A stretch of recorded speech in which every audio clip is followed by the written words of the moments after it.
All right, ready to dive into some Jamaican news? Sounds good to me. You shared two Gleaner articles with me, both from this week, December 7th and 8th, I think. That's right. One's about Prime Minister Holness, a bit of legal trouble he's in. Yeah. The other's celebrating some amazing educators. Yeah. Really different stories, right? They seem like it, yeah, on the surface. But as we go through them, I think you'll see how they connect. Definitely. It's fascinating how these seemingly separate stories actually reflect some big questions about Jamaica's future.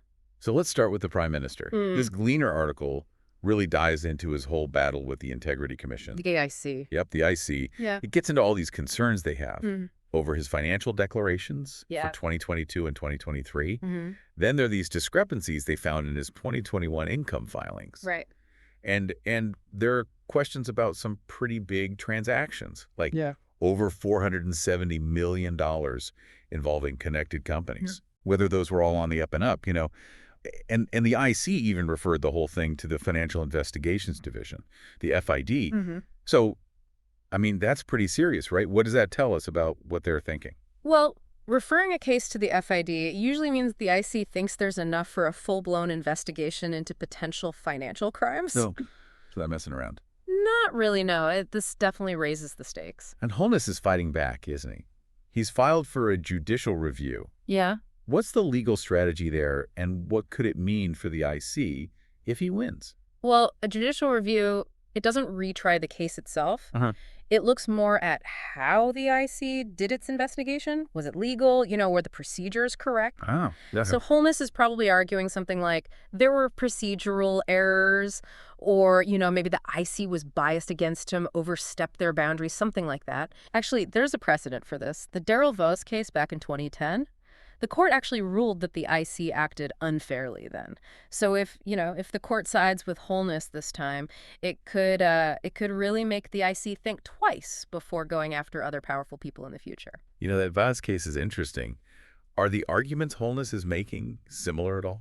Well, both cases are about financial stuff, allegations of wrongdoing, and they both challenge the IC's methods, right? Yeah. But the details are different, of course. And it's up to the court to decide if Holness has a point or not. Well, one thing that stood out to me, the court wouldn't force the IC to just approve Holness's financials. What's that all about? It's a big deal. The court not stepping in, it probably means they see how important it is for the IC to be independent. Right. Imagine if politicians could just force the IC to sign off on whatever they wanted. It'd be chaos, no more checks and balances. That would undermine the whole system. Yeah, you can't just let powerful people do whatever they want. Exactly. And Holness has been very vocal about this whole thing, saying the IC's report is messed up and that it paints an unfair picture of him, implying he's done unethical stuff, even criminal. Right. But he insists he's innocent.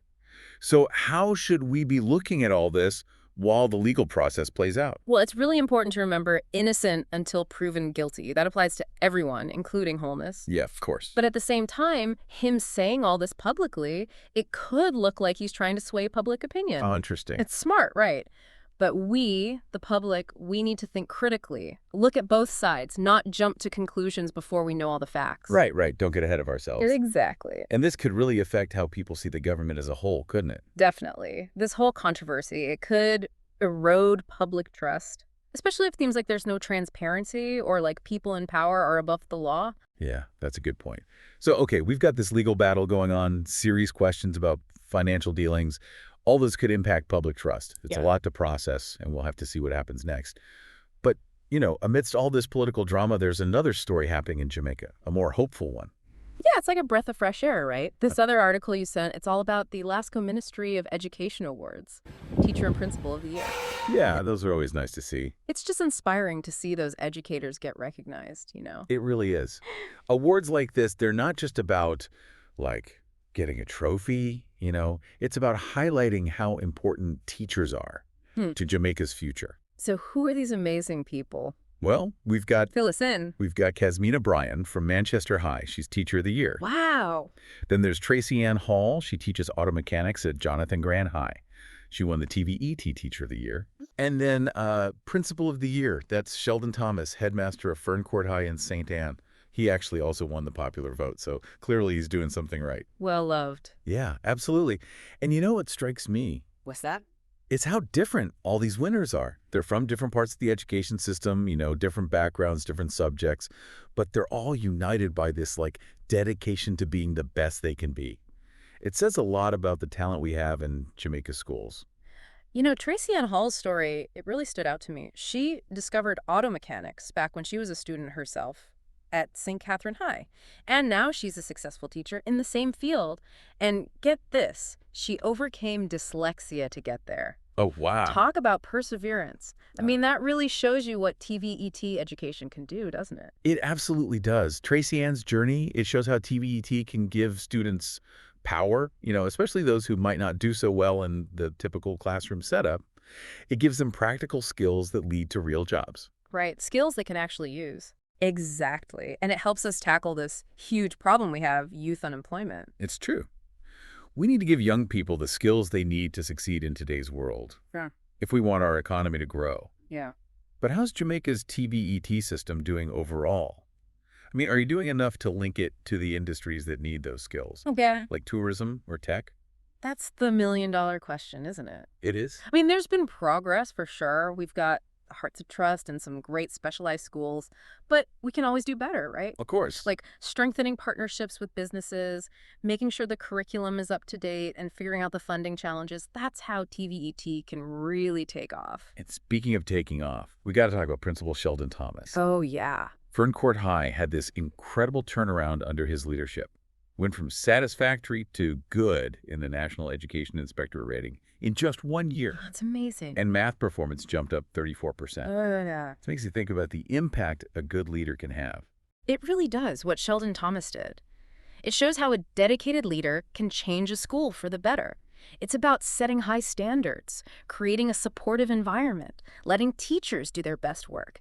It proves that even with all the challenges, progress is possible. But of course, we can't ignore the realities. True. Limited resources, overcrowded classrooms, social inequalities, It makes you wonder how these award-winning educators deal with all that. It's a testament to them, really. Their dedication, Yeah. their creativity. Many of them go above and beyond. They come up with new teaching methods. They look for resources wherever they can find them. They build relationships with the community, all to overcome these obstacles. It's really inspiring. It is, but it also shows that we need to keep investing in our schools and supporting our teachers, making sure they have what they need to succeed. So, okay, we have these two stories, right? On the one hand, political turmoil. Yeah. On the other, these amazing achievements in education. But maybe they're not so different after all. Do you see a connection? Oh, absolutely. It's like, in a way, these stories represent two sides of the same coin. Two sides of the same coin.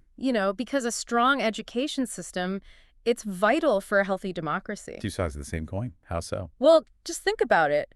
When people are educated, they're more likely to demand better from their leaders. They'll expect accountability, transparency. They'll be able to spot corruption when they see it. Exactly. And they'll understand what it does to society. They'll be more active in making things right. So you're saying that investing in education, it's not just about helping individuals. It's about making society stronger as a whole. So we're less vulnerable to the kind of stuff we see happening with the Prime Minister. That's exactly what I'm saying. When citizens are educated, they're engaged, they can hold their leaders to a higher standard. And that makes it harder for corruption to take root. It makes you wonder, though, do some of those problems in our education system, the ones we talked about, do they make us more vulnerable to this stuff? It's a good question. When education isn't a priority, when people don't have opportunities, it creates this feeling of hopelessness, disillusionment, and that can lead to apathy. People just give up. They don't care anymore. And that's when corruption can really thrive. It's like a vicious cycle. A weak education system leads to a vulnerable society, which then allows corruption to flourish. And then nobody trusts the system anymore. It's kind of depressing. It's a challenge, for sure, but the first step is recognizing those connections. And remember, we saw those inspiring stories too, right? Yeah, those amazing educators. They're fighting those systemic battles every single day. They're empowering these young minds, showing them that things can change. That's real hope. You're right. Their stories show us that individuals can make a difference, even when the system is against them. And speaking of inspiring individuals, there was that other article you shared about Kalisha Dixon, the Jamaican woman who just won a council seat in Bladensburg, Maryland. Oh, Kalisha, what a story, right? Amazing. She's a great example of how Jamaicans are making a positive impact all over the world. She's focused on empowering youth, building strong communities, creating opportunities. It all goes back to what we've been talking about, doesn't it? It does. It shows us that talent and dedication can go beyond borders, and that a good education can give you the power to make a difference no matter where you are. Exactly. And it all leads back to this question. How can we, all of us, support education and good governance in Jamaica? What can we actually do to nurture those values, to make sure the next generation can build a better future? It's a big question, but it's important. It really is. And it's a question for all of us. We can support our local schools. We can push for better policies. We can talk about these issues with each other. Every little bit helps. So that's where we'll leave it for today. For our listeners out there, think about what you can do in your own way to make a difference. Support education, demand good governance. It's a conversation we need to keep having. Thanks for joining us, and until next time, keep those minds engaged.